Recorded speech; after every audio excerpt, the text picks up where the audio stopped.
In the context of political discourse, especially in fandoms, words and terminologies are often loaded or carry important baggage. The Steve Bannon-style con of sort of hacking into fandom spaces to acculturate young people, particularly young men, to sinister political views is alive and well across online fandom spaces in the form of anti-fandom discourse. Anti-fandom spaces are particularly vulnerable to this behavior because they prefigure its negativity towards media properties that might otherwise be motivated by bigotry with their own culture of negativity as criticism. Today, we'll be looking at these spaces for deeper insights into how the creators within them use this distinction to try to run interference for their otherwise obviously bigoted values. If it's so obvious to some, why do these paltry defenses seem to work some of the time? We'll be examining a core archetypical defense of bigotry in fandom spaces to learn more. That argument? You just call people ists and phobes. The ists and phobes defense is especially sinister for reasons that should become apparent to you here, but I call it archetypical for its resemblance to other arguments. You've probably heard, you just call everyone you disagree with a Nazi before.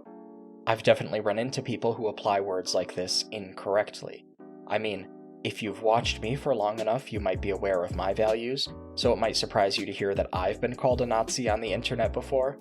In my case, it was coming from a group of people very desperate to win an argument without backing up their points, so they made an insinuation based on my screen name on Twitter, which made reference to being white and having blue eyes. The actual reference was to a card in the game Yu-Gi-Oh! That I like a lot, the Blue Eyes White Dragon. Obviously, that's not a Nazi dog whistle, and believing it is would be unserious. My point is that I understand that these labels can be misapplied. I get it. However, the you just call everyone you disagree with a Nazi argument wasn't one that I seriously considered using even then. Sure, some people do exploit language around left-leaning values, including anti-racism, but this argument is dangerous. For starters, disagreement as a concept is so vague and broad that the accusation you call everyone you disagree with a Nazi can only ever be inaccurate hyperbole. And as much as I appreciate hyperbole as a literary device, making inaccurate arguments isn't the way to go. The vague language inherent in this argument equivocates between all varieties of disagreement, which puts thinking that Holocaust denialism is wrong, a thing that does actually involve Nazism, into the same category as thinking chocolate ice cream is better than vanilla. It is, and it's best enjoyed with sprinkles, but you're not a Nazi if you disagree with me about that. And, just like that, we've debunked this stupid argument. Before we get too far ahead of ourselves in the way I know I tend to, let's focus in on a real use case of the ists and phobes argument, so you all know what I mean. This one comes from a YouTube short, actually, posted to the channel Star Wars Theory, with which some of you may be familiar.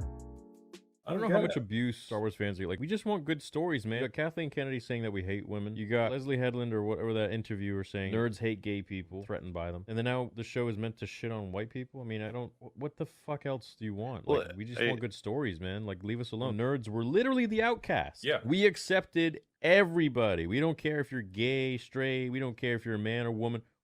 A girl who's a nerd, a girl who's into Star Wars, are you kidding me? Please. That was the kind of our way of thinking, is that we would accept everybody because we were outcasts. No one liked nerds back in the day. Now it's like completely shifted where being a nerd is cool and trendy and you can make money from it and you can join the clique. It's bullshit. And it's become this like weird political version of what it once was. Yeah, I mean, it's kind of, well, the best way I could liken this is like, say you just got a group of friends who gathered together to play Dungeons and Dragons, a shared hobby you all like, Das Kapital. And I want you guys to all talk about why communism is the way. There's something kind of darkly funny about Star Wars Theory being so intent on describing nerd spaces as being welcoming to everyone, and then immediately scorning the idea that the media properties those spaces were often built around would go mainstream. The Critical Drinker's point about Dungeons and Dragons, despite how mangled it was, is unironically better than Star Wars Theory's point, because at least Dungeons and Dragons was at one time considered a niche interest, whereas Star Wars started out mainstream in 1977. I've heard this talking point from Star Wars Theory before, outside this video, which is titled Star Wars Fans Are Ists and Phobes. He talks about Star Wars as if it was something you would get made fun of for liking, but that's revisionist history at best. It was always normal to like Star Wars, but it wasn't necessarily normal to collect lightsabers and fight with them in the yard outside your house after school, which my brother and I did, or to religiously read the Expanded Universe novels, which I did. There was always a difference between being a fan of Star Wars and being a Star Wars nerd, but Star Wars theory collapses this distinction to appeal to this idea that the fans in general are under attack, a rhetorical strategy which is copacetic with his other rhetorical appeals about white people being under attack, for example, because it creates pretense for the majority group to lash out. Every week is another Reichstag fire with these people, I swear. Star Wars theory gives the game away here in a couple other respects as well. He's not very good at this. He talks about how accepting nerds were, which in my experience was true in some instances and less so in others, but can't help himself. He has to dip into this classic fetishization of nerd girls, even here. This is a great example of how someone who might think he's accepting actually creates toxicity for others by making them uncomfortable. We're all familiar with classic cringe copypastas about gamer girls, and this is basically just that, but Star Wars flavored. This behavior is so universally reviled because it was trivially common, and tends to make a lot of women in fandom spaces uncomfortable. This isn't what being accepting looks like, is my point. But this is all quite funny, because Star Wars theory can't claim ignorance on this point. He knows he's surrounded by bigoted individuals who can't help but make remarks that would make women and minorities uncomfortable. Yeah. What do you guys think of the Acolyte poster? I think it looks like somebody's having their period and just decided to wipe it right by that lightsaber. I feel like there should be like a, oh, well, I think it just means there's going to be a lot of women. Oh. They're all going to be synced up. That's what I think. He got back in for a split second, Ryan, and booted him right out again. He came in before I could give the punchline, so that's on him. But I think it's supposed to be just blood, and it's like, hey, this is dark and edgy, but gritty and violent. In an age of light, a darkness rises. Yeah. They don't just mean the skin tone of the main character. Wait, is Reaver in this? Because we get introduced that they're really the best. Respect your pronouns, I must. That's the kind of fucking Yoda we're gonna get in this one. We're in the clear. I think we got good. It. I like. No, can clip that now. All right, I wasn't in the frame. Yeah, I think you're good. That's Hold like on. That's worse than the Irish thing. Yeah, the UK like spread their seed all over the world with imperialism, right? It's badass. It was awesome. But I mean, let's not pretend like that's not like just because like it's like why far away from you. Why would I like them more than Theory? I'm sure Theory loves New Zealand. I like New Zealand. Yeah. Yeah. See, he goes easy on everything. Okay, he doesn't want to hate stuff like we do, Mahler. But you specifically love New Zealand. Hey, we're chipping him away, then. Okay, that heart is not gonna last. Star Wars theory is just lying through his teeth. He doesn't have a leg to stand on, and he knows it. This is all a smokescreen covering up actual bigotry, and it works too because it inoculates members of his audience against noticing bigotry and being able to call it out. If you've ever been in these spaces, you'll know that when you see something that is actually uncalled for, and you pipe up about it, as one does, you just get hit with the same shoddy arguments and waves of indifference towards the subject. If you wanted a group of people to be against calling out bigotry and to protect bigots, using arguments like this would be how you would curate that exact situation. And if you wanted to coach members of your audience into being openly hostile on these topics, bringing up unsubstantiated allegations about Kathleen Kennedy and Leslie Headland would be a great way to do that too. I don't think Kathleen Kennedy is saying we, Star Wars fans, hate women. That sounds like a you problem. Moving on, one of the people who appeared in that previous clip compilation is Ryan Cannell, who has a very rambunctious and attitudinous approach to this discourse, and who has also used the aforementioned ists and phobes argument, such as in his video, Marvel's Ironheart Disaster, You're Racist If You Don't Like It. What's also predictable has been the response to this. Oh, well, you don't like Ironheart? You're just a racist. That's the only thing it can possibly be. That's the only thing that people have a problem with. You just don't like black people. That's why Ironheart is getting so many bad reviews. That's why it's getting review bombed, according to the mainstream media. We've seen this play out time and time again for what, nearly a decade now?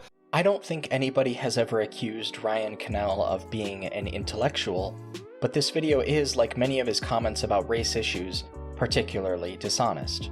At one point, he shows a title from an article on screen, but doesn't show the source. This is actually a Cosmic Book News article, and calling it an article is pretty generous considering that the text you're about to see on screen is its full contents. Yep, that's it. You'll notice that this low-tier bait also invokes Star Wars The Acolyte and stokes the coals of conspiracy by mentioning a nebulous they who are calling the fans, all the fans? Again with this bullshit conflation, racist simply for quote-unquote not liking it. Somebody should tell Matt McGlowan that you're supposed to link sources in work like this. Better yet, he should stop lying. A more reputable article by Braden Montgomery for Forbes highlights the fact that the quote-unquote fans review bombing the show on Rotten Tomatoes were doing so before the show even premiered. This is bad faith behavior in the extreme.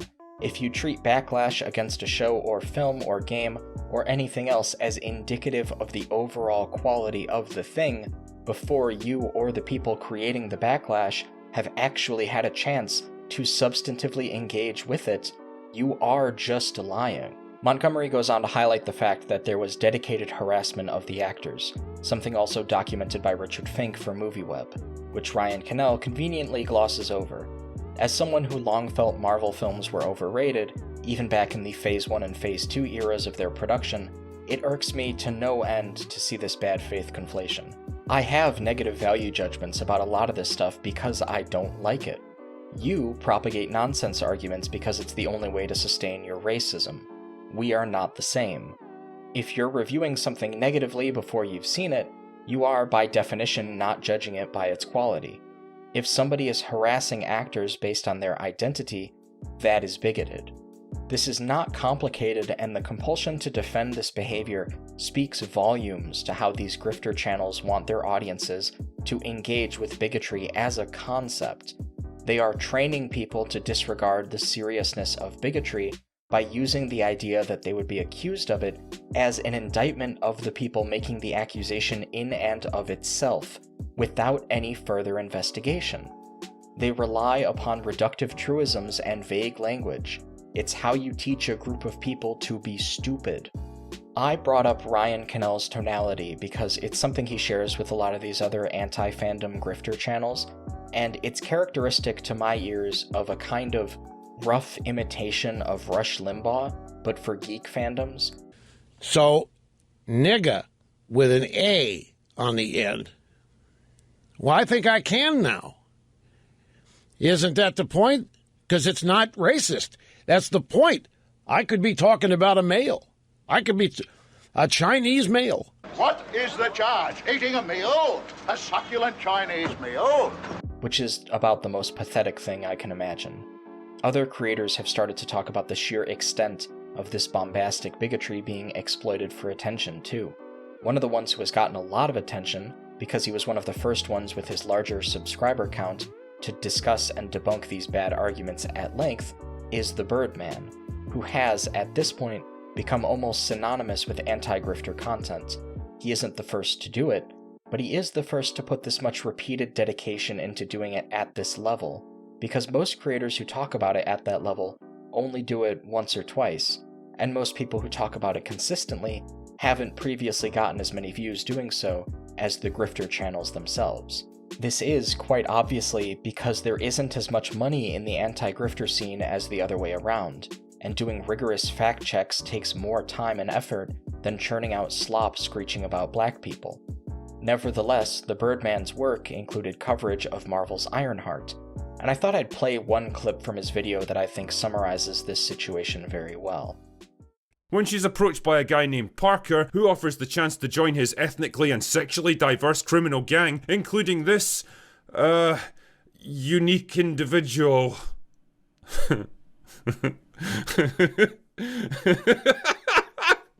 What even is this show, man? Just blatant bigotry here. One of his criticisms of the show is about the actor, not even the character, the actor. I'll never understand how this channel is not only monetized, but actively promoted by YouTube while clearly breaking YouTube's terms of service. Here, we get a neat little cameo from the Critical Drinker showing just how bad faith his sloppy invocation of Marxism for some ungodly reason in Star Wars Theories video was. The Drinker doesn't give a shit about not being bigoted.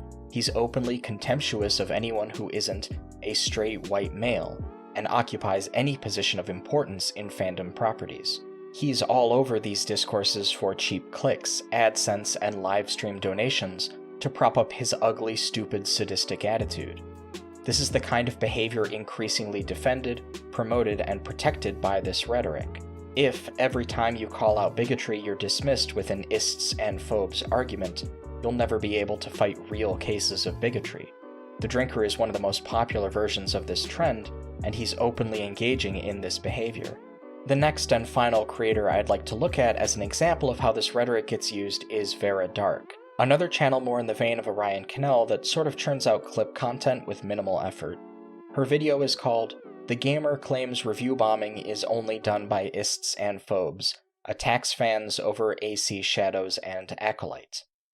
I don't like The Gamer. I don't like a lot of the mainstream gaming outlets because they're such shills, but it's no surprise to see The Gamer putting up an article trying their best to defend generally awful products. It says one of the many ways that the internet has gotten worse in the last decade is that it's no longer possible to know if a movie, TV show, or game is bad, or if it just features a queer person, woman, or person of color. When some angry nerds get together and decide to review bomb something, it doesn't take many to completely tank an audience score already complaining about the very people they need to read their content, already attacking gamers, just calling us all angry nerds. Nicole, I didn't know you were in AP History. Huh? No, I'm not in AP History. Then why are you reading Mein Kampf? I'm racist now. Oh, alright. Man, Ari's cool about anything. The article that Vera Dark is trying to farm outrage over is actually doing something pretty interesting, which entails taking a charitable position on the idea of review bombing.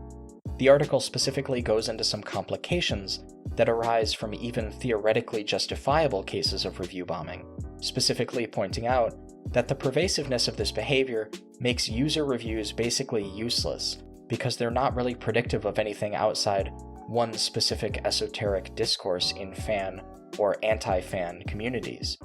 But you can see inherent in this premise that the title of Vera Dark's video is a lie. Besides the usual conflations that we've already seen from other creators, the article never claims that review bombing is only done by bigots, although bigots like the ones Vera Dark courts do very much engage in this behavior, a fact she's doing all this yapping to avoid admitting. And the article actually argues the opposite, specifically talking about theoretically defensible, non-bigoted reasons for review bombing, like when a bunch of people who can't have played a game in full rush to leave negative reviews because the video game has a game-breaking bug encountered in early play sessions.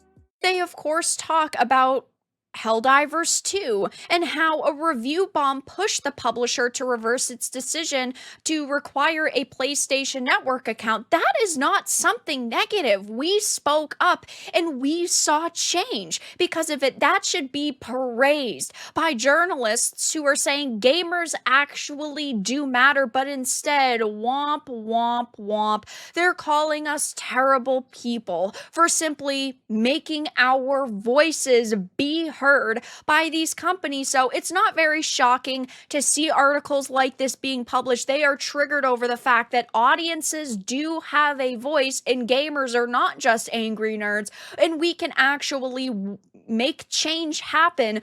Alright, take it easy there, Anita Bryant.